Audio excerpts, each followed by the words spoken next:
Good morning everyone. So in our last video we have done all the basic topics of chapter number 6 spreadsheet and introduction. Today in this one video I'll discuss all the practical concepts that are in our chapter number 6 spreadsheet and introduction. So firstly I'll open Microsoft Excel. So this is a full screen of Microsoft Excel. You can see the screen is divided into the horizontal rows and vertical columns, and there are so many boxes, and these boxes are known as a cells. So your first practical topic is changing the active cell. As I told you in last video that active cell is a box which has a dark border around it. So in this picture you can see our active cell is A1 because A1 has a dark border around it. Okay, so changing the active cell means making other cells active. So one more thing is there, we can enter the data only in a active cell. So to make any cell active, what we have to do, we have to just click on any cell in which we want to write anything. Suppose I'll click on this one box. Now this box, the address of the box is A4. This is a active cell now. Okay. So our next practical topic is entering the data. Entering the data means writing the information in a worksheet. So as I already told you, we can write the data in a active cell only. Okay, so firstly to write inside any box we have to make that box or cell a active cell. Okay, suppose I want to write something in a first box A1, then I'll click on this one box and I will type with the help of keyboard. Then with the help of arrow keys on the keyboard you can move the cursor in any direction.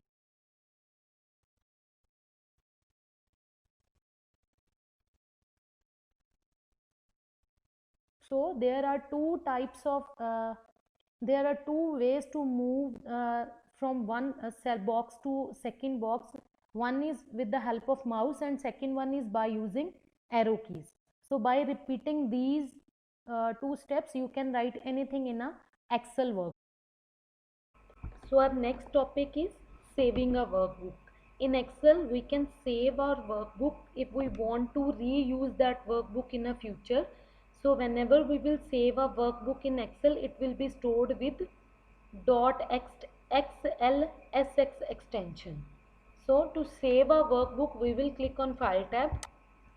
Then here are two options, save and save as. Suppose I'll click on save as option. Then here we have to specify the location. We have to select the location where we want to save a workbook.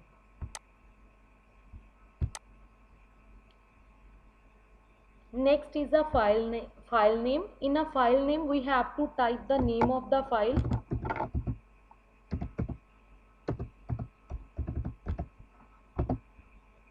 And next is save as type. In a save as type we have to select the type of a file. After selecting the type of a file we will click on save option. Our workbook will be saved. Next is selecting the cells. Selecting the cells means whenever we want to perform editing means any change, or whenever we want to perform any calculation or any formatting means designing, then firstly we have to select a cell. Okay, we can select the cell either with the arrow keys on the keyboard or with the help of mouse. So to select a particular cell, the simple way is simply click with the mouse on that box. Suppose I want to sell the first box in a F column, then I will click with the help of mouse on first box. Now this one is a selected cell. Second is to select a row. So as I already told you, rows are in a horizontal direction. Suppose we want to select this one row, second row, then what we have to do, what we will do, we will simply click on the number of that row. Suppose we want to select the second row, we will click on number 2, the whole row is selected. Suppose we want to select the fifth row, then we will click on number 5. Now our fifth row is selected. Next is selecting a column. So because columns are marked with alphabets or letters, suppose we want to select the third column that is marked with C, what we have to do, what we will do, we will click on C, the whole column will be selected. Suppose we want to select the first column, we will click on letter A. Now the first column is selected. Next is to select a group of cells. Suppose you want to select a particular group of cells, then firstly what we do, we will place the mouse pointer on the first cell, then we will drag the mouse in a direction, we will move the mouse to the last cell up to which we want to select. Now see, this group of cells are selected. We can also select a group of cells with the help of control key. Next is editing the data in a worksheet. Editing means making changes to the data. Suppose by mistake we have written the wrong data, then by editing we can write a correct data in a worksheet. Suppose I have written Rahul, I'll write some names.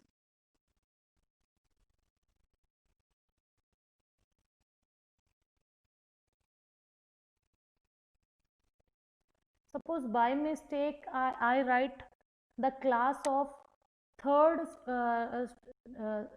class in a third row 8 by mistake.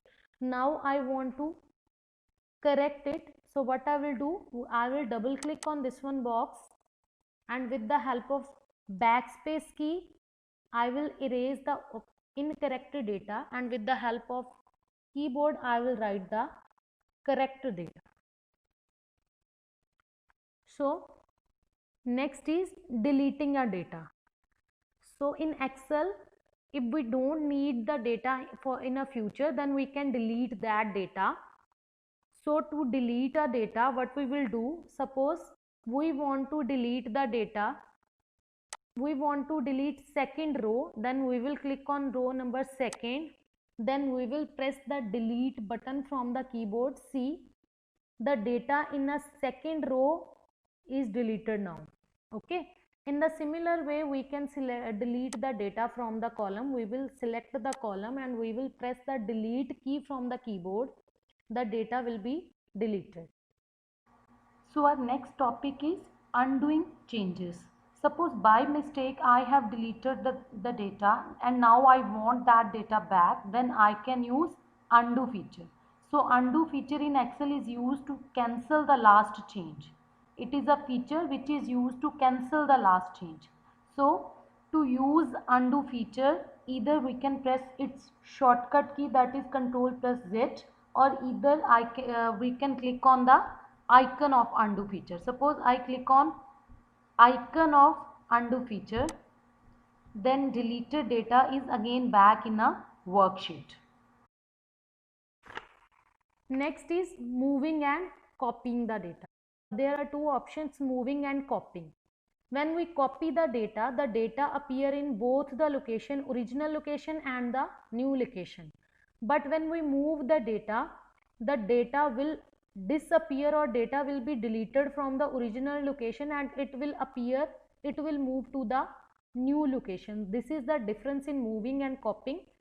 Moving means the data will disappear, data will be deleted from the original location and it will move to the new location.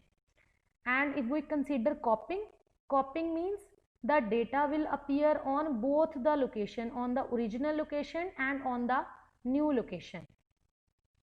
If we consider moving means we are using the cut option, cut and paste option. Suppose I want to move or cut this data from this location and paste it. I want to paste in somewhere else. So I will click on this one box. There are two options again. Either I can use the shortcut key Control plus X, or either I'll press on this one box and click on cut option. So now what I have to do, I have to paste the data on a new location. So either I can use the shortcut key of paste option, that is Control plus V, or either we will click on this one option. See, the data disappeared from its original location and it moves to new location. This is a moving option. Next is a copying. Copy means the data will remain at both the original location and as well as on the new location. Suppose I want to copy this one data, I'll click on the box. Again, either I can use the shortcut key Control plus C, or either I can use the copy option from here. Now I will click on the box where I want to type the data. So I'll click on paste option. See, the data appear on both the location, on the original location and as well as on the new location. So this is a difference in moving and copying. Then is a changing column width. So we can change the width of the column to accommodate the data properly. Suppose this is a name, this is a box and I want to write the long name. Suppose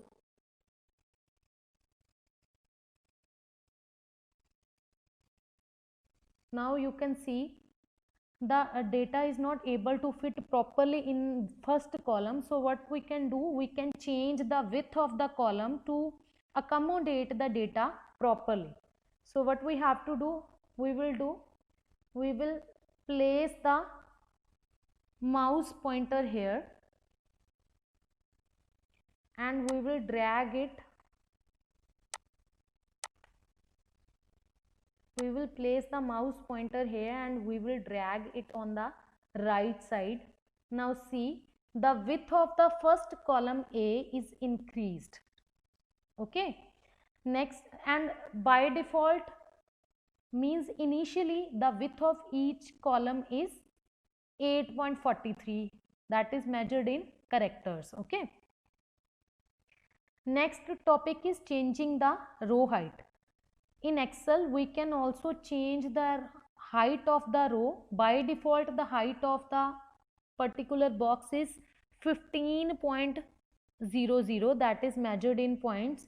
But we can also change the width of the column. What we have to do, we will place the mouse pointer. Suppose we want to change the height of second row, we will place the mouse pointer here and we will drag it downward.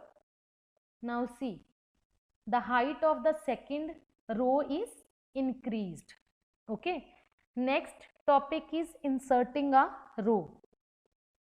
In Excel, we can also insert new row to add additional or to add more data. Okay. So for that, what we will do, we will click on the row before which we want to insert the new row. Suppose we want to insert the new row on the upper side of row number 4. So we will select the row number 4. Then we will click on Home tab. Then we will click on Insert option. See, here is the option Insert. Now we will click on second option, Insert Sheet Rows. See, the new row is inserted at the top of the row that we have selected. Initially we have selected row number, that is our this one row that contains the information of Riya. The new row is selected on the top of it. Next is inserting a column.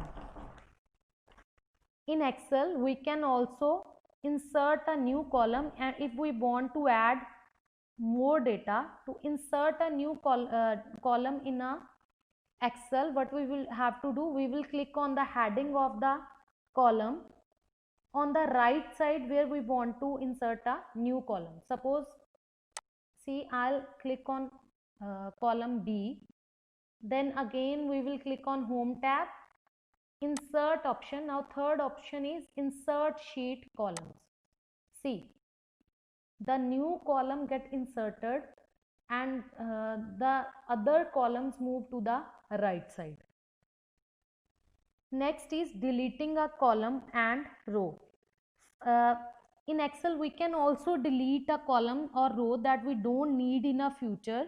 To delete a column, we will click on the heading of the column. Suppose we want to delete a column B, then we will click on its heading. We will click on its heading. Then we will click on home tab. Here is the option delete. We will click on delete sheet columns. See, the selected column is deleted now. Okay. In the same way, we can also delete a row that we don't need in a future. To delete a row, we will click on that row that we want to delete. Then we will click on home tab, delete option, and here is the second option, delete sheet rows. Now see, the selected row is deleted now. Okay.